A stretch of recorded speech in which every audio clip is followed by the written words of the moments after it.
ઓમ દ્રામ દત્તાત્રેયાય નમઃ. દિગંબરા દિગંબરા શ્રીપાદ વલ્લભ દિગંબરા નો તારક મંત્ર આપનાર પરમહંસ પરિવ્રાજકાચાર્ય શ્રીમદ વાસુદેવાનંદ સરસ્વતી સ્વામી મહારાજે તેમના જીવનકાળ દરમિયાન મરાઠીમાં લખેલ પત્રોનો સંગ્રહ એટલે શ્રી વાસુદેવ પત્રબોધ સંગ્રહ, જેમાં સ્વામી મહારાજના અક્ષર પ્રસાદ રૂપે કુલ 292 પત્રો છે. દરરોજ ક્રમમાં આ માર્ગદર્શક પત્રોનું શ્રવણ કરીશું. પત્ર નંબર 43. શ્રી દત્ત. સંદીપ્તે ભવનેપી કૂપ ખનનમ ઉપયોગી નથી. આગ લાગે ત્યારે કૂવો ખોદવો ઉપયોગી નથી. સંધ્યા મંડપ, તંજાવર. અષાઢ વદ એકમ 1829, 10 ઓગસ્ટ 1907.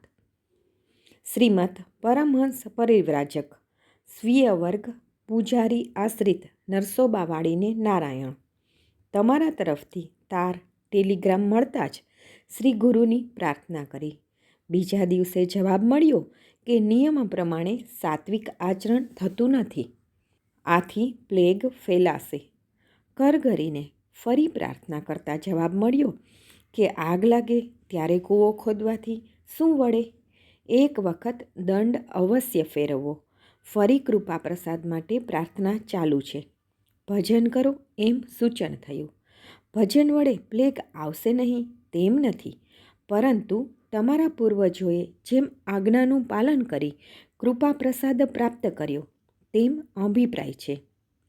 પૂર્વે પૂજારીનો તિરસ્કાર થતાં તિરસ્કાર કરનારને ભગવાન તરફથી કઠોર શિક્ષા થતી હતી. હવે તો પૂજારીને ઠાર કરવાની નોબત આવે તો રાજ દરબારમાં પૂજારી વર્ગ પ્રતિ કેવી સહાનુભૂતિ છે તે પ્રસિદ્ધ છે. તેવું ન થાય તથા પૂજારી વર્ગ અને બીજાઓ પર શ્રી ગુરુ મહારાજની કરુણા ઉપજે તેવું વર્તન સર્વેએ રાખવું. ભગવાન કૃપા પ્રસાદ કરે તે માટે પરમેશ્વરને અહીંથી પ્રાર્થના ચાલુ જ છે. ભગવાન તરફથી જવાબ મળતા જ જણાવવામાં આવશે. નિષ્ઠાથી ભજન આદિ ચાલુ રાખવા. સર્વને નારાયણ. અવધૂત ચિંતન શ્રી ગુરુદેવ દત્ત.